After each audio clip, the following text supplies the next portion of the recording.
On today's program, Seattle Adventures. My first guest this morning is Kalpanik S, an immigrant technologist and author of the new book, Seattle Adventure.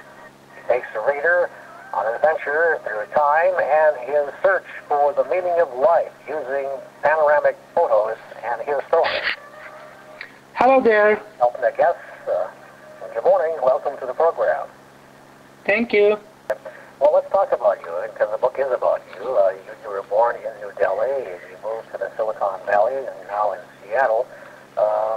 And you call yourself an immigrant technologist. What does that mean? How would you define that? Well, I use that term to describe me. I'm an immigrant and I'm a technologist, and you see that very clearly in my writing. I mean, it's obviously written by, a technologist. I do talk about my life at work. In fact, the book is half about Seattle and half about a fictitious e-commerce company by the name of Congo.com, which everyone can guess is really Amazon.com.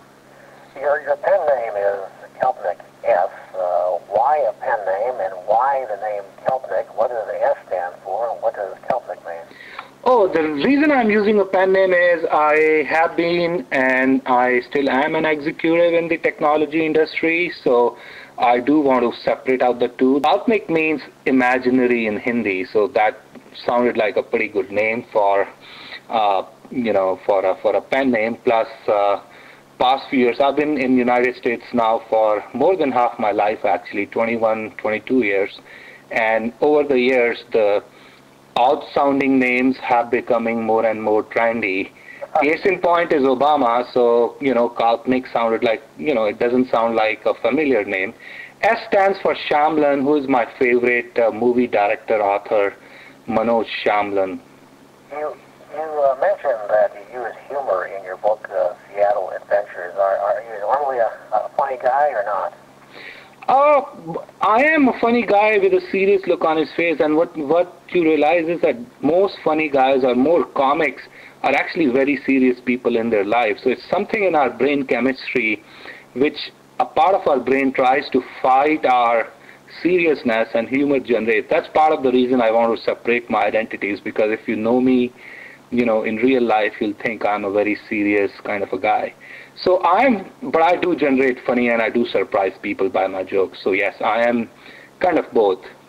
You also authored a book titled Artificial Imagination. Tell me about that book.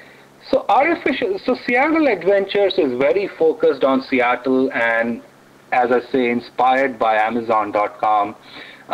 So I do talk kind of a bit more about, I did take the liberty of talking a bit more about my work. Artificial imagination, and it's very narrow for one place and a period in my life. Artificial imagination is kind of my whole, not my whole, but at least my 22 years in the United States. And the term came from a master's project I did way back when I was a fellowship student at University of California. It was really, I was studying the field of artificial intelligence, which was pretty hot. And I said, a lot of people are working on making computers think, and does that mean that we'll retire humans at some point in time? And then I realized, no, because humans do imagination. I did propose a project to simulate imagination in computers. My advisor did shoot it down, so I never really got to do it, but the idea and the title stuck. Okay, your book, Seattle Adventures, what do you find so amazing about Seattle, Kalpanik?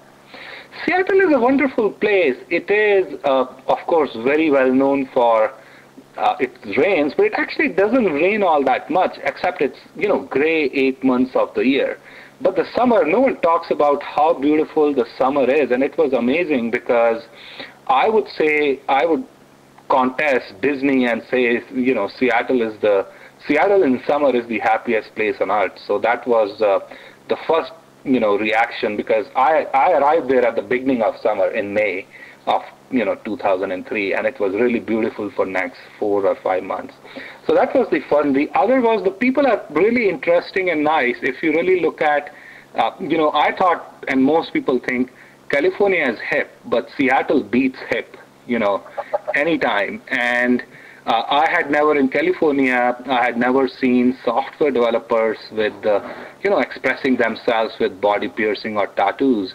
It's also a little bit of an anti-establishment place, so typically people believe they're in protesting just for the sake of protesting. But that's where, a revolution like Amazon could happen because people want to do something new. Well, tell me about your work at Amazon.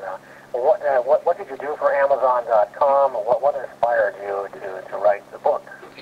Amazon is a very strong experience, and it has, of course, both the good and the bad sides. So Amazon is, and that was true. It's change, and again, talking about the times today is time for change kind of a theme. So it's a very different place.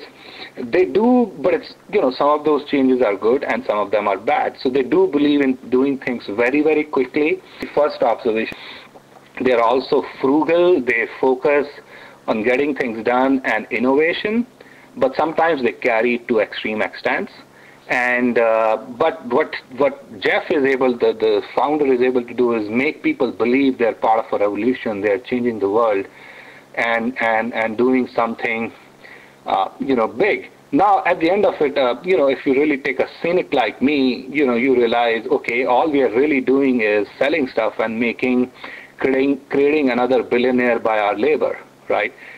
We made Larry Ellison, Steve Jobs. In California, we gave them our sweat and make them billionaires, so we are doing the same here. Of all the adventures you write about in your book, Seattle Adventure, you have a couple of favorites. I was very, I was moving from a minority-majority state of California to Seattle, which is diverse, but still has a different demographics, right?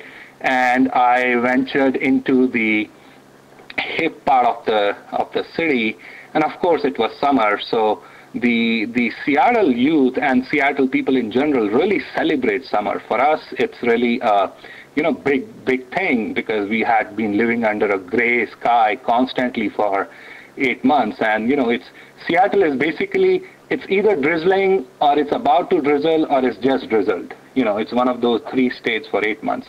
So when summer comes, we actually really have a lot of block parties. So I went to this block party in an area called Capitol Hill, and I was just thinking, and I was just new here, right? So I was thinking, hey, will these people really accept? I felt very much like 1987 when I came to the country. So will they really take me in with open arms, or will they really treat me as an outsider? My name is different, I have an accent, and so on. And suddenly, out of the blue surprise, out of the blue sky, there comes a young lady, smiling, giggling, and I was obviously 15 to 20 years older than she was. She holds my hand, there is music playing, and says that I must dance with her. And, of course, that was a kind of a bit of a surprise, partly because I'm, so different from the general people, partly because of the age difference, and partly I haven't done anything like that for 20 years. So, of course, but, I was there, I was in Seattle for a reason. I wanted to relive my youth. I was going through a midlife adjustment, I guess. And I did do it, and it was really, to me it was very symbolic, because at that moment I realized, yes, this is the place I can live, call my home and live here, because they do accept me and they're not afraid to, yes, I'm different, but, they will still, maybe because of that, they will want to socialize with me. My guest this morning, Kalpanik S, and he's an immigrant technologist and author of the new book, Seattle Adventures. Kalpanik, is there a website that people can go to find out more about what? Yes, it's Seattle-adventures.com. And are you planning on writing yet another book? Yes, it's as I said, I'm an executive in real life, so I need to put some time, and but I am, and this time I'm actually, it's a book about writing and publicizing a book, so maybe I'll mention this interview in it as well. There are many funny things when you start writing and publicizing a book, inside jokes which you don't know from outside, right? So I have a sketch in my mind to write that book. Okay. Well, thanks, Kalpanik. Appreciate it.